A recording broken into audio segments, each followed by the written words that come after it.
Scotland are out. Scotland 0, Hungary 1. A heartbreaking defeat for Scotland. It's put them out the tournament. Hungary still in it. Just about. They're still in it. Skin of their teeth. But my goodness, a 100th minute winner for the Hungarians, or 99 and a half minutes. It's in the 100th minute. It's the 100th minute, yeah. Okay, yeah, there you go. I was going for a bit of JZ, but you've put me off there. They weren't the first team to go out though, Scotland. So is that a little salve to their wound? I don't think so. Poland went out before them due to the vagaries of the calendar. They did. So they've not gone home the first team to go home, is what I'm saying. So, I mean, would they have taken that before the tournament started? I think the announcer at the ground should have said that. Look, cheer up. Yeah. Good. Congratulations, Scotland. You joined Poland on the way home. Oh, dear. It was a shame. I'll tell you what it was. Yep. It was an absolute barn burner of an anthem yet again. Yeah. It was proper goosebump stuff. I even risked waking up my 1-year-old son, turn the TV up to listen to it properly. Stop patronising. I'm not. It was amazing. Let me read. I'm gonna mention Dominic Diamond again. Oh, but can I, before you do that? No. Can I give you a bit of context? Why? He didn't think Ryan Porteous' red card was a red card. Yeah, well. So he's got some opinions. You can take all your happy clapping Scotland videos and stupid effing no Scotland, no party. Do it in a Scottish accent at least. You can take all your happy clappy Scotland videos. That's quite good because he is from Arbroath. Yeah. But he lives in Canada now. Yeah, he does. So, no Scotland, but and shove them up your arse. I would swap how much other countries love our fans for a decent tournament performance tomorrow. Total embarrassment again. I do. I am vaguely sympathetic to that viewpoint, I have to say. Yeah, it is the same old story. I hope, although chances are we might, with England say it's the same old story. And this is Scotland's equivalent of the same old story. Yes. I find it incredible that they've never been past the first round of a tournament. I understand that getting to the tournament is an achievement for Scotland.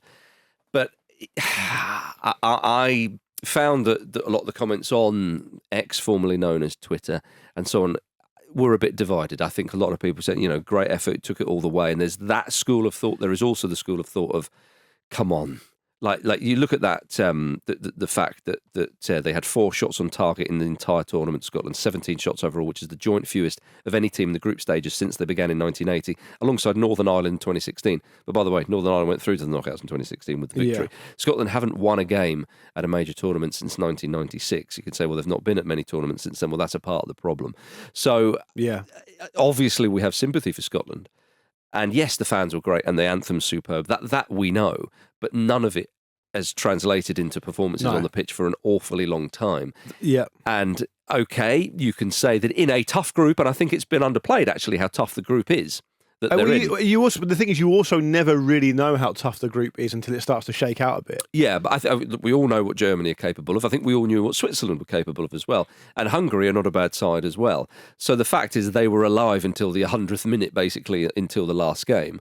Shows you that perhaps there's maybe a bit of progress. I mean, who was it? James McFadden, did he say that Scotland went out with a little bit of a whimper? And that's what Peter was saying yesterday. Well, indeed, yes, but it wasn't as bad as 4 years ago when Croatia just hammered them in the last game, although you would say Croatia certainly 4 years ago or 3 years ago were better than this Hungary side. But also you can chop it up in so many different ways, but the fact is they've come up short and actually have not played particularly great football. I mean, Jonathan Wilson said in his piece today that this game was a great argument for reducing the Euros to 8 teams, let alone 16 again. Yeah, and I think in 2020, they also had a tough group. Right, England and Croatia is tough. In my lifetime, if you're talking about Scotland in big competitions, the ones that you say would stand out in terms of missed opportunities would probably be Italia 90, where they start off with the defeat to Costa Rica, who aren't a good side, and and obviously it left them a mountain to climb because they had to get something out of Brazil in the final game, and that was a 24-team tournament as well. So similar situation to this. Euro 96, they missed out on what goals scored? Yeah, in the same group as England, Switzerland, and Netherlands. Another tough group. Because the Netherlands scored that one in the 4-1. Exactly against England. So I mean, they seem to be able to conspire to find a way to not go through every single time. Now, I don't know enough about the 70s stuff when they had a really good bunch of players. That was before my time, but I think they lost the game last night, as we know. It's a bit of an anomaly because the reason they lost the game is because they were pushing. I think they seemed pretty blunt in attack. They seemed quite slow in places. It was always going to be the one thing that Steve Clarke said that I agreed with, by the way, was that you could see from quite early on it was going to be one goal in it, and it was going to be that kind of game. And they didn't. They just seemed pretty toothless going forward. So they're in a position where they needed to score, and it was very difficult to see how they were going to score. I'm sure we'll come on to the penalty decision and stuff as well, but it was a shame because when you talk about what Dominic Diamond said, and you talk about the idea of the fans of this, but the team of that, and we'd rather a bit more of the team and a bit less of the fans. I mean, you don't get the choice, obviously. No, you don't get the choice, and I think the way the fans set them up to get out there and do it was incredible. I mean, there's talk of 100,000 people in 200,000. Just in Stuttgart alone. Sorry, yeah, and you know the anthem was just extraordinary. Yeah, and so it was a real shame to see them go from that real amazing start to the proceedings to how it kind of petered out, I suppose. Mm-hmm. I mean, they were rubbish. I think it's as simple as that. No, genuinely, like it's you could say that it's that they've done it again, or this is like something that they can't get off their back. And you kind of if you're a Scotland fan out there and you've given them that much, and then they go out and they're just very toothless in everything they were doing last night. Bear in mind, like they had the lion's share of the possession, and part of that was because Hungary just let them have the ball. And they will do that, Hungary. That's because also like they kind of knew Scotland weren't going to do anything with it. Well, Hungary are not a possession-based side either. Yeah, sure, but like there was clearly a point where they were like, we don't need to press you because you're kind of pressing yourselves. Yeah. The number of times where they could have recycled the ball inside, and when they'd be just inside the Hungary half, and they'd end up playing it all the way back to, if not the defenders and the goalkeeper as well, who in turn would just boot it forward. Yeah. I thought it was genuinely really disappointing. And if you look at like the lack of pace in the team, there was very clearly only one way that they were going to get through Hungary, which is by having their ball players a bit closer together, and they weren't very close together. The number of times you'd have like, I appreciate McGinn is always out wide on the right, but if they did he was really involved early on though. They tried to go a bit narrow and it was fine, but then like you'd had Gilmour like running off on the left, and you're like, you just need those two a little bit closer, and you need a little bit more from Che Adams, but I suppose Che Adams was just playing his role. I don't understand why Che Adams was being picked regularly. I would. You saw as soon as Armstrong came on and threatened to but as soon as Armstrong came on and threatened to run behind, you were like, God, why didn't we do that sooner? The game was there for the taking, and they didn't take it in part because of their instructions as well. Andy Robinson was really disappointing. He looked injured as well. Yeah. But his set pieces were awful. And, I do feel, I felt bad for Scotland fans. I don't necessarily feel bad for the team or Steve Clarke, to be honest. Yeah. Oh, and I think that's a fair assessment, because I think, there's a lot of goodwill towards Scotland from everyone, in particular in Germany. The Germans have loved having them there. But actually, these, if it wasn't Scotland we were talking about, I think we would be saying to a side who have played and set up like them and whatnot, I think we'd be quite harsh, because as Vish said, they haven't played some well. Key injuries going into the tournament, of course, and Tierney's a miss and so on. And I understand that you don't want to be too harsh because of all these issues, but I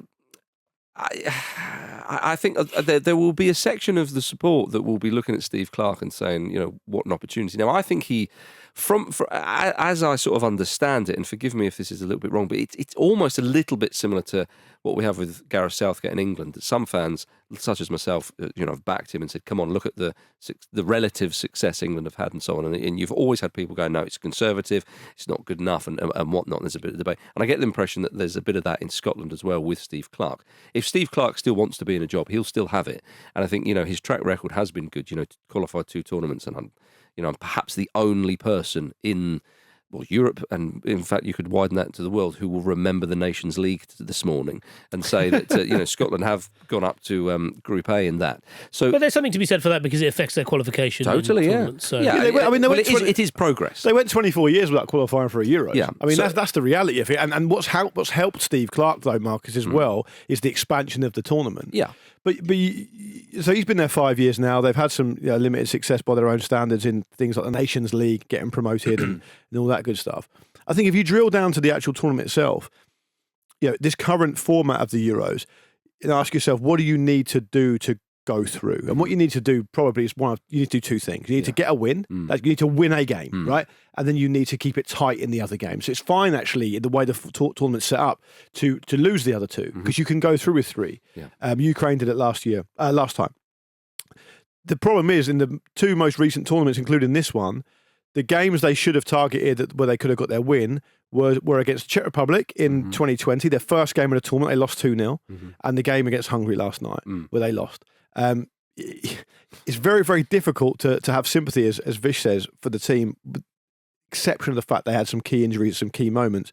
And I think the annoying thing for Scotland fans will be there has been a blueprint put together where you can go through and go far. Now, if you look at Wales in 2016, I know you're going to say Gareth Bale, Aaron Ramsey, they had some world-class players in there at the time. But what they're able to do is get to the semi-final. Well, it's incredible, yeah. What Scotland could do by not even just modelling that, but modelling what Northern Ireland did, for example, is know your job, keep it really tight, But I think Clark et cetera, had et cetera. that, though, going into the tournament. For some reason, they've lost it in both tournaments when they play in the tournament itself. Yeah, and you're right to say that. And so I'm kind of caught in two minds to kind of be quite critical. And the other side, but in the other hand, when you mentioned Czech Republic in the previous tournament and Hungary in this one, the Czechs and Hungary are better sides than Scotland.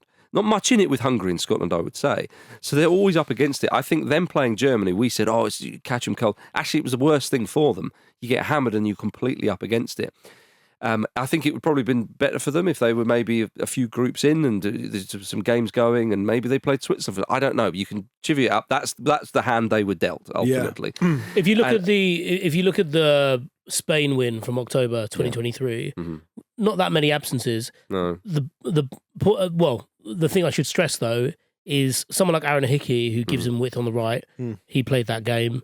Lyndon Dykes obviously had a shocker of a season for QPR, we're all told, but for Scotland, he's a different kettle of fish, really. And he was injured late on as well, which is upsetting. Well, exactly, That kind of upsets the apple cart a bit because then you have Che Adams, who isn't the same kind of striker, which is fair enough, and then Patterson, who is the other right back option.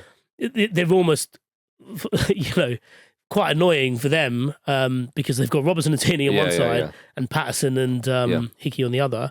But then also, someone like Lewis Ferguson, midfielder for Bologna, who did his ACL maybe about a month and a half, 2 months ago, who was getting courted by Juventus and other big teams like that. I don't know that he would have started because Clark's very set in his ways, but he did feature in the friendlies beforehand and stuff like that. But at the same time, I don't want to say a lack of ambition because I think that paints the wrong picture.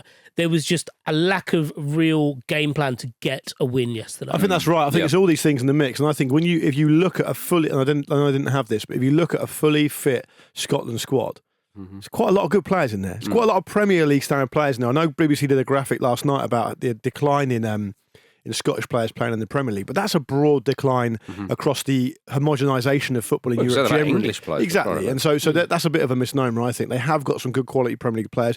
The way they set up is super conservative, and if you look at the game itself, which I think we should probably focus on, yes, Scotland should have had a penalty in my view. Maybe you guys disagree, but Hungary did hit the woodwork twice and score. Yeah, and so you have to bear that in mind. I know it's a bit of a rarefied atmosphere because it's essentially a knockout game and you've got to take chances, and the fact that Hungary scored was because Scotland were taking a big chance, but Hungary had their moments as well, probably better moments than Scotland did. They did, and Scotland only had 4 shots overall. I don't think any of them were on target. So I mean, the 2 goals Scotland have scored at this tournament, one was an own goal and one was effectively an own goal. Yeah, and that tells a story. But we have to talk about the penalty because that was a huge talking point. The vast majority of people are absolutely sold that it was a penalty. Are you of the same mind, Vish? I think it was a penalty. I can also see why they didn't give it because it was Armstrong in doing exactly the right thing in getting across the defender. It can be argued, and I think they probably did do this in the VAR booth in terms of not overturning it. I reckon they probably argued that he leaves his leg there. Yeah.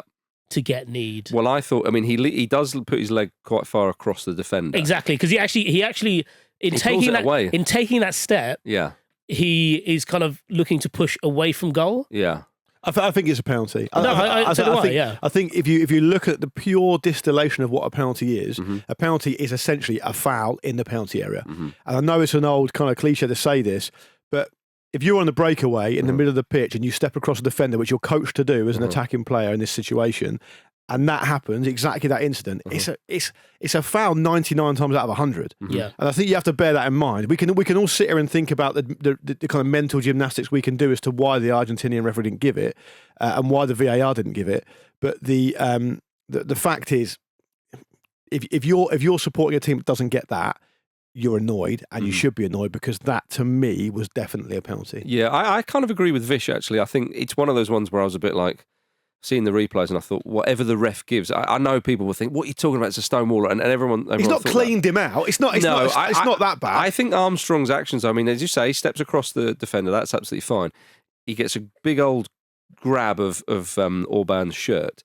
And the way he kind of spins round, it almost looks trying like... to buy it. Well, yeah, and I think it almost looks like he drags Orban down, if you see what I mean. And I think that the reason why it wasn't referred to VAR was because obviously they check everything. I think that people seem to think that if you're the video assistant referee, you kind of go, no, I don't think I'll bother looking at Feet that one up, again. look on the go. Yeah, exactly. Just let us know. Yeah, exactly. It's not like that. I know that. I check it wasn't referred to. I felt like it was one of those ones that we find happens in football now, where if the referee had given that, it wouldn't have been overturned. Exactly. So it's difficult to take. And I think as you say, they'll feel hard done by that. And Clark knew that was their best opportunity to score a goal. He didn't have to disrespect the referee in the way he did, though. Look, he's embarrassed himself with his comments. Also, I always thought that, especially in football, Scottish and Argentinian relations were quite good. They may be soured. My enemy of my enemy, the enemy of my enemy is my friend. Indeed. And if Argentina actually realised that Scotland was in Britain and the Falklands and all, they may go, hang on a minute. But I think Diego Maradona might trump it all, mate, to be honest. What, from the grave? Yeah, I think they just love him enough for it to be fine. Yeah. But the way that Clark has spoken after the game is... I mean, he's angry. He is angry. He shouldn't say that. It's disappointing. It's beneath him, really. And I'm not going to go into huge detail on it because people would have seen the comments. But the idea that it's in some way, shape, or form the Argentinian referee, who may or may not speak English's fault that they didn't go through the group, is bullshit. And a load of the basic stuff Scotland didn't do well is the reason they went out. I mean, we talked about other teams or other nations of their size providing a blueprint for how you can get through the group. Well, you can be even more explicit than that. You can say the things you do need to do is you need to be compact, and you need to defend well, and you need to do all your jobs properly. And it doesn't mean you won't lose to Germany, but it means you won't lose 5-1. Yeah. And it doesn't mean you'll beat Switzerland, but it means you give yourself a better chance. Yeah. And then on top of that, going forward, what can we be good at? Yeah. We can be good at getting John McGinn on the ball. We can be good, as Vish was saying, giving ourselves natural width, which I understand has been tempered slightly with unavailability due to injuries. Or, do you know what? We could actually be good at set pieces. Yeah. There's no reason we can't put good quality set pieces in, which they failed to do, right? The whole tournament, really. I mean, they've got players to do that. I mean, look at what Southgate did with England in 2018. Just made sure they were compact. It was no thrills, but yet drilled them on set pieces because he thought this is probably going to be our best avenue, and it wouldn't be the worst thing in the world. I mean, with Scotland, it's kind of like what type of team are they? I mean, there was on one occasion they broke up the pitch so slow, and as you said, midway WhatsApp, through the first half, so slow, yeah. And it really was, and it wasn't as if I thought I was buffering, and then I realised I was watching it on TV. Yeah. Speaking of slow and underwhelming, we saw Martin Adam come on for Hungary. He's probably shitting in. He's just a big bloke. But the thing is, Vish, I love it. I instinctively, I can't. I bristle at that because I want him to be good. Everyone wants him to be good. Well, this is the key thing. The ball came up to him. I think he handballed it 3 times. Yeah. You want him to be of his first touches were handball. You want him to be Jan Koller. You want him to be Jan Koller, the former Czech player, or Lawrence Shankland. He might have been a bit nervous, but crucially, not as nervous as the defenders when he comes on. Yeah. Well, I think after a while they're like, right, just leave him. Yeah, true. Yeah. Just let him stand over there. Although, for the Hungary goal, he did play his part. The ball breaks to McGregor, who chests it down and has a good chance of the half volley with other Scottish players around him. And Martin Adam runs from the back post and totally blocks him off. It was a brilliant break from Hungary. It shouldn't be dismissed because the game was up. Scotland were knackered, though. Yeah, fine, but you know who else was knackered? Our man Martin. Yeah. He's basically Blinky Ben from the thick of it. Massive and useless and can play with a keyboard in the corner for a bit. Stop fucking blinking. Yeah. So rewatch the goal and keep an eye on Martin Adam, because when he makes a block, he goes to run with the breakaway, and he stops. And he's like, nah, I've done my bit. Yeah, exactly. We'll settle for a point. What did you make of the Barnabas Varga injury? Yeah, so that was awful, wasn't that it? just sort of dragged up awful memories of 3 years ago, didn't it? And we're glad to hear that he's well. I mean, it's a fractured cheek bone by the sounds of it. Cheek and jaw. Yeah, I mean, it's a really nasty one. But when you see the sort of the blankets go up so they can have a bit of privacy and all, then you go, oh, shitting hell, I've seen this once before. Yeah. So, yeah, obviously very different to what happened to Christian Eriksen. Very, very different, because that was a collision, that what happened last night. But, yeah, glad that he's, okay in that he's, alive and well, other than having a fractured flipping face, for crying out loud. Yeah, I was kind of concerned as to how long it took the medical staff to get out there. Yeah. To the point where Szoboszlai and one or two other Hungarian players ran over to get the stretcher. they were really annoyed about it, and rightly so. And if you look, it looks particularly bad. One, because the UEFA director bizarrely just decided to replay it, which is mental. And secondly, because if you watch, he's knocked out cold before he hits the ground. Yeah. Right? So he collides with Angus Gunn's elbow, probably right in that pinch point around the jaw and the side of the head. Gets knocked clean out. You see it a lot in boxing. If you get hit a certain way, they're knocked out before they hit the floor, and it always looks much worse, right? Yeah. See his arms go up in the air and all sorts. But the result is the most important thing, and the outcome. And so I'm pleased to hear that he's up and well and responding as of this morning, which is great, because that was really, really upsetting, actually, just to watch it as a neutral even. So I thought the blankets around it were a bit dramatic, actually. Yeah, I think that's protocol after Eriksen. After Okay, the fine. Danish Well, fair players enough. had to create their own wall, basically. So Sure. for some privacy, I suppose. Yeah. But it was nice to see Szoboszlai and one or two others holding up his shirt at the end of the game when they were celebrating. And do you know what? You got to give. I mean, we focus a lot on Scotland for obvious reasons. And we're disappointed for them on behalf of them and for their fans, because they have been amazing. But we should reserve some credit for Hungary, because those players, they would have had some information probably passed from the bench and all the rest of it. They probably don't fully know the picture with their teammate, who they would be friends with and know very well and know his family and all that kind of stuff. So for them to play out the rest of the game and to actually go on to win the game is an incredible tribute to their commitment and to how professional they were. So I think they deserve an awful lot of credit for that. And we can't forget that, because Hungary have done well to qualify as well. Yeah, of course. And I was pleased for Chobot, who'd missed that chance when he hit the post. And you thought to yourself, that was it, wasn't it? That was the game right there. Yeah. And as I think David Moyes said, when they missed that chance, he was like, right, Scotland are going to win. Yeah, it's our day today. And he has that chance, and you think that's one of those chances, a bit like we saw your man from Georgia at the end of the game, where you finish the game and it feels like he's missed a penalty in a penalty shootout kind of thing, and he's the man who gets on the end of it. And coolly finishes, actually, considering so, he gets up the pitch, because it was a very effective break from Hungary. Yeah. They'd been showing that, and I think Hungary, even though it was lacking in quality of the game, I thought they were value for that 1-goal victory. And I tell you what, it's even more compounding of the misery for Steve Clarke is, you don't want the ferryman in the studio, do you? Hugely experienced Scotland manager, managing at the top level, out of work at the moment. I did wonder that. Little glint in his eye. I mean, he's dead behind the eyes. You can't tell if there's a glint in the eye, but I think wee Davey might fancy a bit of this. Yeah. Don't you? It's a nice time for him in his career. 100%. Where's the next tournament? North America, you say? Yeah. What job realistically can the ferryman get now? England job. No, Scotland job. Exactly. Scotland job. It's there for him if they get rid of Steve Clarke, which they won't. They won't get rid of Steve You don't Clarke. reckon? Nah. Even if wee Davey says, I fancy it. No, Ooh, Moisey with the come and get me play. I think they'd give Clarke one more tournament. I think it fits perfectly. 61 now, David Moyes. He's managed at the highest level he's going to manage in the Premier League. And, you can have your own opinion on that, but it's difficult to imagine him getting a bigger job than West Ham. No, I agree with all that. I'm just saying that Steve Clarke, I don't think the SFA are going to sack him, because he might step down. That's different then, isn't it? Just saying. He Yes. might feel the pressure of David Moyes leaning over his shoulder with a scythe and a hood up and saying, what you up to for the rest of the week? Who's that? It's Macbeth.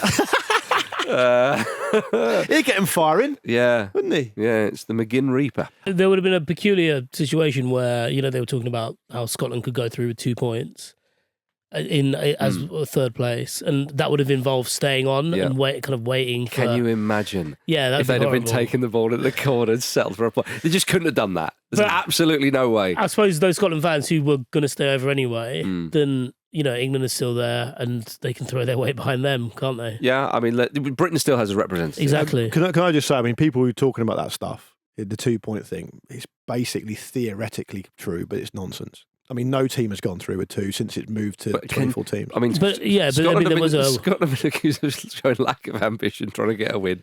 Can you imagine if Clark was like, "No, we're really pleased with that. We settled for a point." Yeah. Can you they played it into the channels? No, it's absolutely everyone outrageous. behind the ball. There's I mean, no they way. were playing. They couldn't have done it. Marcus, they were playing to the challenge quite a lot anyway. Yeah. To be completely fair. Look, they couldn't have done that. But if they'd got a point, then it's still just about been alive. If you are listening to this show and you are anyway in the decision-making capacity of any of the European nations still in this tournament, you probably won't go through with 2 points. No. Public service announcement. Indeed. It's never been done. Yeah. It would be great if Georgia managed it, though. But anyway, right, coming up in the second half, we've got Switzerland versus Germany. Tonight's matches and Harry Kane's comments. See you in a moment.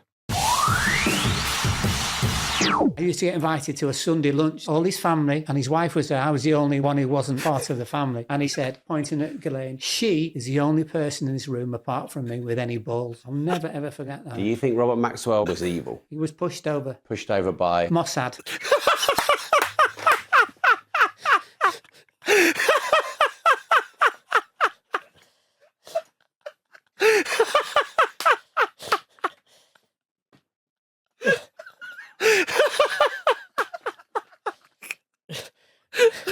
It's everything. It's the comic timing of saying that. It's the camp voice. It's so camp. It's so camp. And it's the idea that in 2024, Mark Lawrenson, who can't get a gig, is talking about Robert Maxwell conspiracies like 40 years after he died. That is just the highlight of the Euros. It's amazing. The sign-off, Mossad, is the comic timing on that. There are comedians out there that kill for that. It's so good. I really would. So good. Oh, dear. Yeah. Can we just, as a, like we've got that Phil Neville button, can we just have a Mossad button now? Show some fucking respect. Oh, dear. Thanks,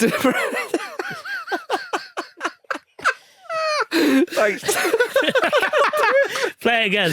Thanks to friend of the Ramble, Swedish Play house it furniture, again. sending us that clip. Yeah, Swedish house furniture. Yeah. My goodness, thank you. Yeah. You can become a friend of the Ramble too by heading over to patreon.com/Football Ramble. Access to the Discord, you can chat with us, other Ramble listeners, get ad-free episodes of the Ramble up front and on the continent. And Mark Lawrence's weekly conspiracy theory, exclusive for Patreon subscribers. Mossad. Oh dear. Switzerland and Germany drew 1-1. Yeah. It was a good game, actually. Thank goodness for that equaliser. Yeah. Well, so talk us about the permutations. If Switzerland had won, Germany would have been in the England side of the draw. And if England hadn't won the group, they could have played them. Is that right? Yeah. So I'm still, people might laugh at this, I'm still thinking England might top the group. Yeah. There's every chance. Yeah. There's every chance. Well, it's a 74% chance according to the Opta data. Don't tell John Cross. No, I won't. He'd be fuming. Uh-huh. Geeks. As Lawrenson said. Geeks. That's right. He wasn't referring to Mossad then, was he? So England, like, again, we're going on probabilities, despite England's poor performances. Like, if they don't top the group, it would be quite a surprise and poor, even by the standards of this tournament. So Germany, if they'd have lost, they would have gone into the half of the draw, which we think, and I stress we think, England will be in. So don't worry, Big Nicky Full Crew's got there to sort it out for everyone. Exactly. I mean, I hope France finish second in their group because then they would be in the other side of the, It's not even about the side. If England finish second, they play Germany. Well, exactly, yeah. Yeah. There is that as well, Vish. Yeah. We have to beat Slovenia for crying out loud. But it was a late one from Fulkrug. Nice header. To keep the feel-good factor alive and well in Germany. Now, Andy Brassel was there, of course, in Frankfurt. He chose to shun Hungary and Scotland in the name of quality football, is what Andy may or may not have said. I wish I had done that. But I watched both. I turned over. I had the laptop on the Germany game. I'll be else it. I turned over at half-time and I thought, good rare pundits, Lampard and Cody and Hart, and they were chatting away, and then old Chappers said... he said, well, we were going to bring you highlights of the first half of Scotland versus Hungary, but we've basically been advised there wasn't any, so we'll just crack on. Disrespectful, isn't it? Well, actually, he's only going on what he's just the front man. I think it's disrespectful for an Englishman to say that about a bunch of Scots playing football. Or is it accurate? At least be sensible. Right. Well, he's just been handed something. And there's only one reason that's happened. Right. Mossad. Anyway, Andy was there in Frankfurt and he had this to say. Play the Lawrence one again. Yeah.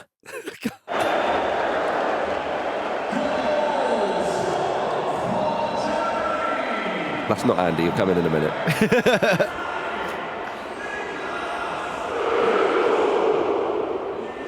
Good evening from Frankfurt, fellas.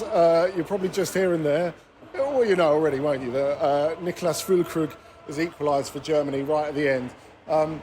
It's the least they deserved, I think. I mean, they had, loads of possession and about 5 times as many shots as Switzerland. Having said that, Jan Sommer didn't have to make a load of good saves. And in terms of keeping the mood up, which is what it's all about, as well as winning the group, really, really important for Germany. The way they celebrated that goal showed you that really the fact that they're bringing this national team back together and really having a feeling that everything's going well, it's quite a fragile feeling that they're pulling it back together and they're getting everyone behind the national team. It's a positive atmosphere tonight, but not delirious quite yet. So anyway, that's it from me from Frankfurt. I hope you guys are all well, and I'll speak to you in the week. Ciao, ciao. Nice one, Andy. He went off to get a big old sausage after that. But basically, these voice notes scream to me, and just for the listeners' information, that he's being paid by the month. Yeah. So he's going to go out to Germany, still doing some of this stuff as well. So get yourself a voice note in there every so often, please. Do you know who he's working for out there? Who? Mossad.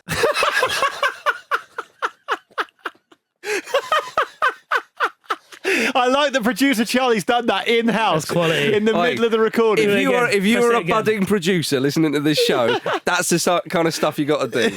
All That's right? the creativity Scotland were missing yesterday. Play it again. Show some fucking respect. Oh, man. Oh dear. But Well, what do we make of the Switzerland-Germany game then, lads? well, the Swiss showing that they've got something about them. I really like. Do you know what? It's to my eternal shame that I haven't really watched Dan Ndoye play that much. I know what you mean. And I looked at him as I realised he was starting to have a really good game. I looked him up and I was like, okay, he's a decent player, looks pretty good. Doesn't score many goals though, and yet he scores for Switzerland to open scoring against Germany. Not long after that, he almost scored again from an absolutely ridiculous angle. Where I thought, Neuer, there's no way a goalkeeper of Neuer's standards getting beat from there. It was so close to going in. Yes. And I thought, my goodness me, he looks a proper handful. He must have just been absolutely on it last night. Yeah, exactly. And he's not just a forward. I mean, he can sometimes play a bit further back. He's even played wing back before at club level and all that kind of stuff. So, but he's really taken to it. And obviously with Briel and Bolo kind of coming back It's into a great it. spine, isn't it? It is. I mean, From back to front, really. and a decent back line as well. And the goalkeeper. And I tell you what, Joe Hart did a nice bit of punditry on Sommer, who makes an error, but is bailed. Well, I say bailed out. It was rightly ruled out. Yeah, definitely a foul before. Yeah, exactly. Yeah, and he said, you know, that takes a lot of pressure off the goalkeeper, because if that goes in and you're 1-0 down, it's kind of like, ooh, you know, what everyone's kind of looking at him there. So, I mean, in one sense, you have to say he got away with it because it was an error that led to a goal, but then it's chalked off. And we know that you're a big fan of that beautiful boy. I think he's a great goalkeeper. I think he's just super underrated. And I think if he had come to the Premier League at a certain time, he'd be a household name here. I just think his quality is so high. Joe Hart was making it out that he thought he was a really good goalkeeper. Oh, he did, as well. yeah. It's nice to have Joe Hart's. He's been good. Do you know what? The one thing I didn't expect about Joe Hart, and it says more about my prejudice than anything else. The tattoos. No, well, I did expect that because I knew they were there. Okay. But it's that he comes across as actually a really nice, quite gentle bloke. He is, And I thought, he went through a bit of a phase as a player where he was almost like he was trying to be like the hyper alpha male, and it came across a bit weird. He's got a very good, lovely nature about him on telly. I think he's great. He's really good. I mean, it's very different when you're in the thick of it and you're England's number one. Of course, and the pressure and so on. But you you're only right. get snapshots of him and stuff. Of course. But you're right to make the point about Sommer. I think it's fair play. Switzerland were very close to going 2. I think at the point in the game when they could have gone 2-0. Well, they scored. Very narrow offside decision. Yeah. As well. So although Andy said in his clip, you know, Germany had a lot of chances and they had dominated the ball, all of which of course I agree with. Switzerland did have their moments, and if you look at Sommer, Akanji, Xhaka, and Bolo, that's a great spine. Yeah. I mean, it's a great thing to build on. It'd be interesting to see what they can do in the second round. Yeah, actually. definitely. Yeah, Because they'll give some people some difficult times. I don't really want to play Switzerland. No. Excuse me. I think that the goal they scored, if you see the sort of the still, if you like, from the semi-automated offsides. Antonio Rudiger's running style basically keeps the attacking player on by a toe, doesn't it? It's quite an odd one. It's a weird way of, And I think Switzerland now go on to play the second place team in Group B. So for those of you listening who haven't got that in front of you, that's either Italy, Albania or Croatia. I don't think it's likely that Spain are going to finish second in the group now. So and that's obviously all to play for tonight, isn't it? Yeah, likely to be Italy. I think that would be a good matchup. If it is Italy, again, you're sort of looking at the percentages and so on. So Switzerland v Italy, that would be a tough one to call. Yeah, it would good be a game. tough one to call. Local derby as well. They share a border. They share ideas as well when it comes to all sorts of things. But pleasing for Füllkrug to score. He's been a good player. I mean, he's scored. What has he got? 13 goals in 19 caps for Germany. Imagine if Martin Adam was good. Yeah, You just imagine Nicholas Füllkrug. Yeah. I mean, other than the sort of basic, even the appearance-wise, they're not that similar. We want them to be. Beard, same colour hair. But Adams is a much better beard. It's a yeah. proper beard. Füllkrug's beard is more well kept. Yeah. Yeah. Adam's a That's what wild I'm man. saying. He is a wild man. Füllkrug's been domesticated. Yeah, at least. Füllkrug is a pretty womaned big man. He's a pretty big man. He's good. He's been Richard Geared. Yeah. Yeah, I do like that. Yeah, but I mean, the Nagelsmann, the manager, was saying that he's so good off the bench as well. It's a bit of a shame for him, kind of thing. He has got. If England are unfortunate enough, well, on one level, fortunate enough to go further enough in the tournament to play Germany, and then unfortunate enough to play them, Well, they could play Füllkrug will score against England. Yeah, we could be in the second round if England bugger it up against Slovenia. Yeah, and it all conspires. entirely possible. Entirely possible. Yeah. But the thing is, yeah, that's true. Yeah. Before we move on to England chat, can I just say that? Have you seen the saxophone player that keeps popping up on social media? Thank you for your saxophone, German fan. Yeah, he's wearing a sort of I can't remember which year it is, but a retro Germany top. Yeah, and he's got sunglasses on, and he starts the party. Oh, big time! And he's got a bucket hat on. The whole No Scotland No Party. He's picking up the pieces there. Good point. He's a German Euros version of Alex from Glastonbury. There you go. Isn't he? Do you remember? There's much more evidence that this guy. Same hat though. Yeah, true. Football shirt. I thought you were going to say Bill Clinton. Yeah. Careful. Press it. Show some effing respect. Yeah. No, that guy. Like, if you're a young person listening to this, that's who you should aspire to be. Oh, he'll probably come out and end up doing something terrible by then. No, not that guy. Not like that Alex guy. from Glastonbury. No, not that guy. I'd put my house on that guy. Yeah. Right, now let's talk about England for a little bit before we look ahead to tonight's matches. A lot of negativity around England's performances at this tournament because they've not been very good, it's fair to say. However, the players have been responding to some of their critics. Harry Kane was specifically asked about Gary Lineker's recent comments on England's performance versus Denmark, which he labelled on his podcast, we should stress not the BBC, that it was shit. Yeah. And Kane said about ex-players, they have to realise it's very hard not to listen to it right now, especially for players who are not used to it or who are new to the environment. Everyone's got their opinion. But bottom line is, we've not won anything as a nation for a long, long time. And a lot of these players were a part of that as well, so they know how tough it is. It's not digging anyone out. Declan Rice also commented on this when interviewed on ITV. Jordan Pickford also commented, ending his chat by saying, just stay calm and enjoy the pubs. Which I thought was Well, nice. I thought. What do you think about all this? Well, I think the low-key dig from Kane, which I enjoyed. First of all, I thought Kane responded to it well. I thought the question from the guy, whoever it was, asked him it was embarrassing. No, the way he framed it was just so unprofessional. I didn't see it. Was it typically said, a bit like he said, she was a said, member of I the- can't believe what they've said about you. Member of the press pack who had a dig at Lineker. And he ended the question by saying, "Oh, should Gary Lineker stick to flogging crisps?" It was literally like that. And what do you think about that, Harry? And do you just think Gary Lineker should stick to flogging crisps? And it's a tricky one for Kane because you're thinking Lineker was a bit of a bell end on his podcast. And you're being a bit of a knob as well. Yeah, you're obviously. How do I navigate this? So the low key dig I enjoyed from Kane, whether he meant it or not, was we've not won anything as a nation for a long, long time, and a lot of these players were part of that as well. So basically saying to Gary Lineker, you know all about that, mate, because you were a part of it. Because obviously when he played, it would have been 86 and 90. He might have played 82, I can't remember, but he definitely played 86 and 90. And 92, don't forget that. Yeah, well, quite. What I think of it is that I think that I've got to be careful here because I don't really want to become one of these. I don't want to be bracketed up with one of these kind of reactionary types who just criticises Gary Lineker for no reason. But what I do genuinely think is that Gary Lineker seems to want to have his cake and eat it, or his crisps and eat them, if you want to put it that way. Because he clearly wants the kudos and the attention of being the host of the flagship football show, whether that's Match of the Day or the broadcast in the Euros or whatever it may be, right? That's his job. He's done it for a long time. Reasonably good at it, although I think he's becoming a bit weird in his older age, but he's reasonably good at it. The problem with him is that when he wants to go off and do his own thing as a football podcast and say things like that he said, it becomes, in my view, a massive conflict of interest because he's essentially blending church and state. He's essentially saying, I can get an interview, for example, with Harry Kane as my capacity as the host of the BBC's broadcast team for the Euros, but in my own time, I basically want to criticise them and call them shit and say all this non-constructive stuff, which I think is probably fine for us because we're outside of all that, and we make our show in a complete honest way, and it sits separately to the establishment.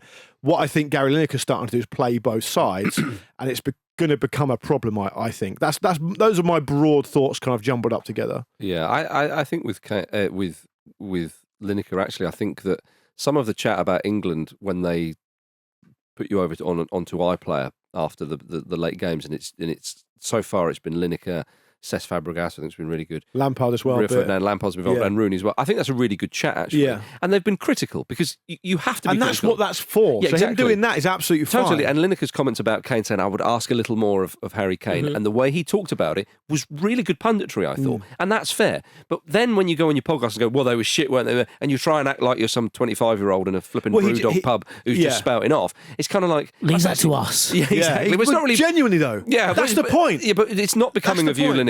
We know that you're better than that with the chat, and that's not you. But I don't know if that bit's European. That's fine. I don't know if I necessarily care about that. What I care about is which of it are you doing? Right. Which of it do you want to do? If you want to be the guy who speaks his mind and is free to say whatever he wants, the problem with the podcast is it just seems like they want to go and swear a bit and have a bit of a fun with the lads, but at the same time do the normal job as well. Also, Lineker's opening himself up. You touched on this a moment ago. Is that some of the mainstream and particularly the right-wing media in this country have vilified him in a way that I don't agree with. Yeah. And they've been dicks, quite frankly, because that's what they are. Yeah, right? Yeah. And I would back Lineker over a number of those issues, specific issues.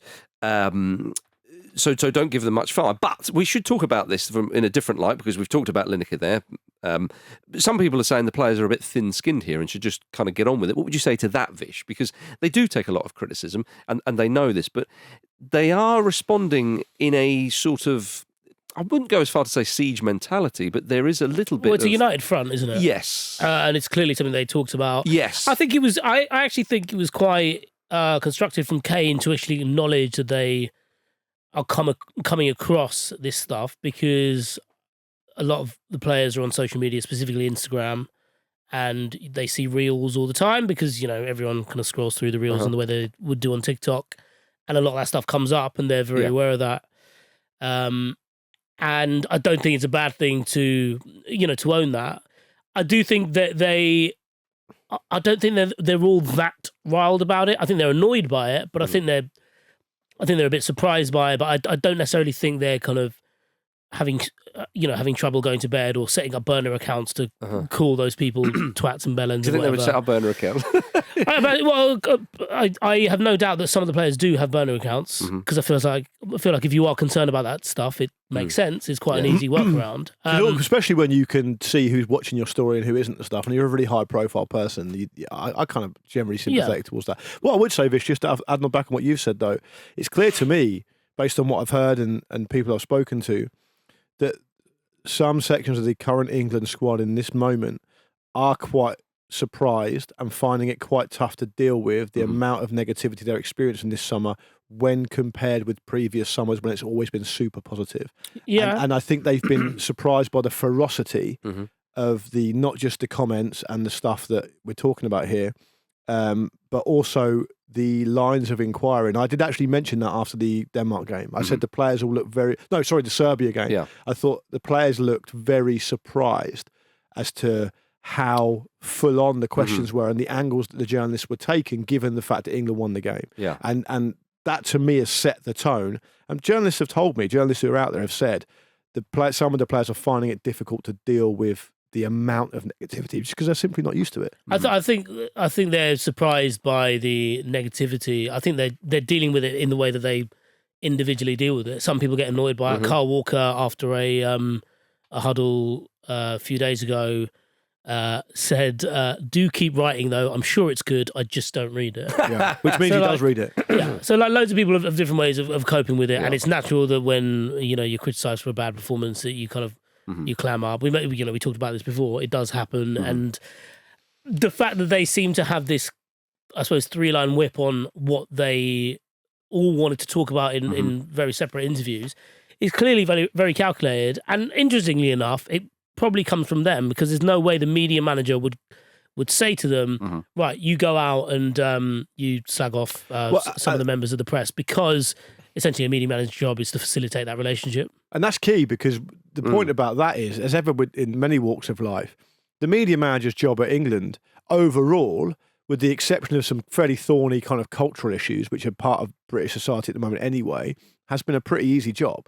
Like, it's the easiest thing in the world when the feel-good factor's there and England are doing well to open up the media situation to all the players and to all the journalists and have an open session like they have done in the past. When shit starts to go wrong, that's when you've really got to earn your money and work out how to manage that situation. To be fair to Kane, I didn't see the Walker thing, but to be fair to Kane, I mean, he's only answering the question he's been asked. Yes. And in a very wanky way. And he is the captain of the country. And so the comments look worse when you read them, whereas actually if you see him say it. I thought it's definitely, for anyone listening who hasn't seen the comments, or rather seen the press conference, they should definitely... And they should. And it's also difficult for Kane... definitely seek out the video, Yeah, it's also... I thought Rice went a little bit too far with some of... with his comment. When I say too far, as in he went further. Went further, exactly. Yeah, befitting his different personality type, I would say. Yes, exactly. Well said.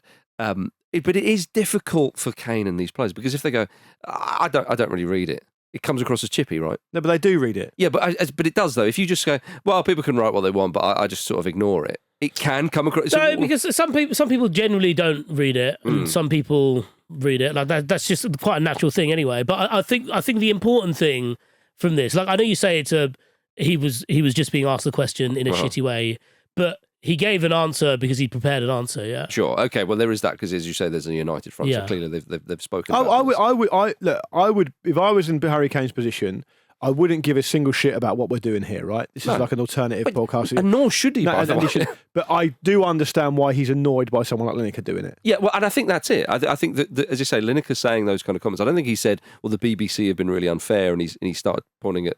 Also, I think it is important for us to make the distinction here.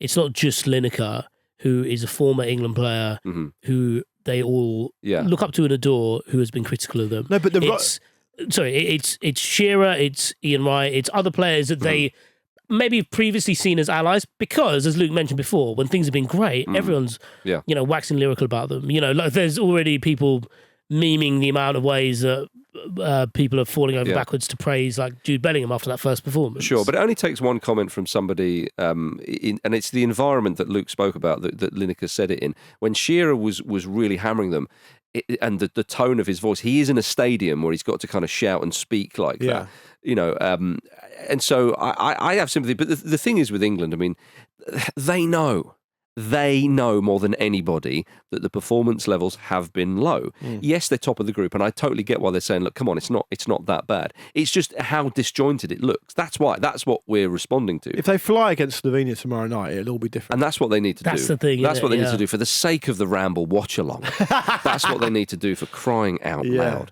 So look, we can talk about this all day long. The fact is that they've had their say. Will it make a difference? Maybe, maybe not. But England, I certainly think, are going to respond against Slovenia, because we know they've got the quality. A lot of these players have played in this same England team for a while. And I'm sure Southgate, who has managed England at tournaments, whatever you may think of him, they do have a few more plans than just, let's not press, let's play incredibly. Look, I'll tell you something now. I'm not on the show tomorrow doing the preview of the England game, so I'll tell you this now. If you want a little pointer, if you listen to this and you want a pointer of whether it's going to go good or bad tomorrow or not, hour or so before the kickoff of the game tomorrow night, the England team sheet will come out. If it's a straight replacement of Trent Alexander-Arnold with Conor Gallagher and everything else is the same, it's bad. Mm. If it's anything different to that, apart from an unchanged side, it's broadly going to be good. Yeah, So I'd that's be how inclined to agree you're with going to have to. And the reason for that is not because I've got any beef with Trent or with Conor Gallagher or anything like that. It's because it will show you everything you need to know about how Southgate sees it and how he and Steve Holland are, what their philosophy on the game is. Yeah. Right then, chaps. Tonight we've got Albania versus Spain and Croatia versus Italy. Croatia, it's time to take a shit or get off the pot, man. Yeah. Admin alert. Albania's forward Milan Daku has been banned for 2 matches after he led the Albanian fans in derogatory chants after the Croatia game. Yeah, not ideal, that.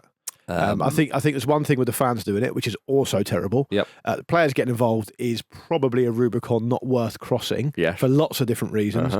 So I'm not really sure what else he could expect. Yes. I don't have any further comment. Fine. I don't think we should, but fair. Albania versus Spain. It's a tall order for Silvinio's men. Spain expected to rest players, though, because they've got top spot guaranteed, and they have exerted themselves a lot, although they look like they could just keep on doing that until they win the trophy. But I think it's a really good opportunity, though, isn't it, to give, it's not just that, it's to give players who haven't featured a chance to feature, because you never know when you might need them. You pick this squad, you hope you don't have to use maybe a certain amount of players because you want to get a nice unit, but you may have to use them. So if these players can have an opportunity to show what they should be in the team for the second round, great, play them. Yeah. I mean, it's a great position to be in. Like, give them a chance to get used to it. Yeah, indeed. There was an amazing bit of info. I think it might have been Miguel Delaney was talking about it yesterday, saying that there's a bit of a dispute about how much work Lamine Yamal can do. Because under EU law, he's only 16, and that's right. Yeah. Under 18s can only work till a certain time of day. In Germany, yeah. And they were arguing the toss about whether the post-match responsibilities like media interviews and stuff like that do still count as work, and if they do, he shouldn't actually be doing them. If that derails their campaign, I'm all for it. Yeah. Incredible. In the other game, Croatia versus Italy. They've got to go now, Croatia. They do. They've got to go. They do. Italy could still finish bottom of this group. It seems unlikely, though. Yeah. But it's a must-win game for Croatia, who just have 1 point. Luciano Spalletti, the man in the suit, wants his players to seize the moment. He said, life goes very quickly. The high-speed train in Italy spends 5 seconds on the platform. Either you jump aboard or you stay on the platform and you're walking home. Absolutely right. Yes, exactly. Yeah. So he's got some good quotes so far this tournament, Spalletti, hasn't he? He has indeed. He's a good man. I like him. Yeah. I think Croatia have now really, like I keep saying, they've either got to prove me right and go out, or prove you wrong. And then I'll get on the next show with Andy as soon as possible. Or they got to win. Yeah, Andy wrote off Spain before, didn't he? The tournament. He did. He overrated Croatia and he underrated Spain. Can happen. Even European football experts can get it wrong. Exactly. But we will unveil our predictions after the tournament. That's annoyed me. You're saying that. So both feet firmly on the ground. We've only got another 2 weeks of slagging them off, haven't we? The only hope I've got so far is that all the rest of you are just as bad as me. Oh, don't you worry, son. Yeah. Don't you worry.